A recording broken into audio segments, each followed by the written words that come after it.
ملت ٹائمز میں خوش آمدید۔ فلسطین کے غزہ پٹی سے اس وقت بہت بڑی خبر آ رہی ہے۔ خبر یہ ہے کہ اسرائیلی فوج نے خان یونس کے علاقے سے غزہ پٹی کی سرحدوں میں داخل ہونے کی کوشش کی تھی، لیکن حماس کے لڑاکوں نے مقابلہ کیا اور اسرائیلی فوج کو غزہ پٹی میں داخل نہیں ہونے دیا۔ حماس کے لڑاکوں کا مقابلہ کرنے میں اسرائیل کی فوج ناکام رہی۔ اسلحہ اور جنگی ساز و سامان کو وہیں پر چھوڑ کر اسرائیلی فوج بھاگ نکلی۔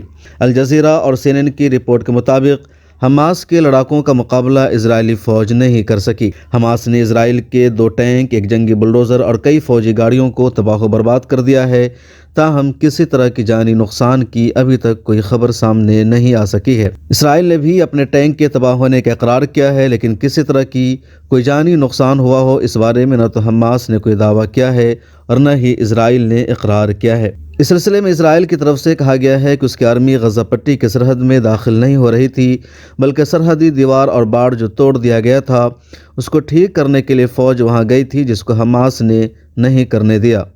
اسرائیل پچھلے ایک ہفتہ سے زمینی آپریشن اور حملہ کی حماس کو دھمکی دے رہا ہے، جس کے جواب میں آج حماس نے خبردار کیا ہے کہ اگر اسرائیل نے زمینی راستے سے غزہ پر حملہ کرنے کا فیصلہ کیا تو 7 اکتوبر کو جو کچھ ہوا وہ بڑا سادہ اور معمولی دکھائی دے گا۔ حماس کے رہنما اسامہ ہمدان نے ہفتے کے روز لبنان میں ایک پریس کانفرنس میں خطاب کرتے ہوئے کہا، اسرائیل نے حماس کو جڑ سے اکھاڑ پھینکنے کے لیے غزہ پر زمینی حملے کی دھمکی دی ہے اور پٹی کی سرحدوں پر اپنی افواج کو متحرک کیا ہے۔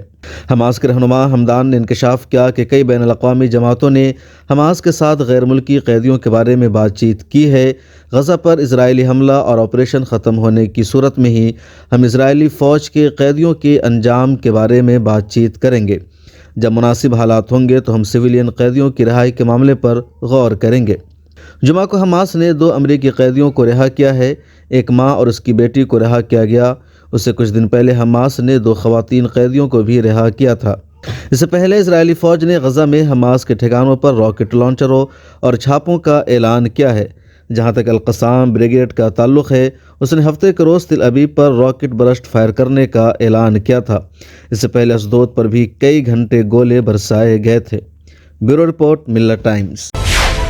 ملت ٹائمز کو آپ کی ضرورت ہے، ہماری آپ مالی مدد کریں۔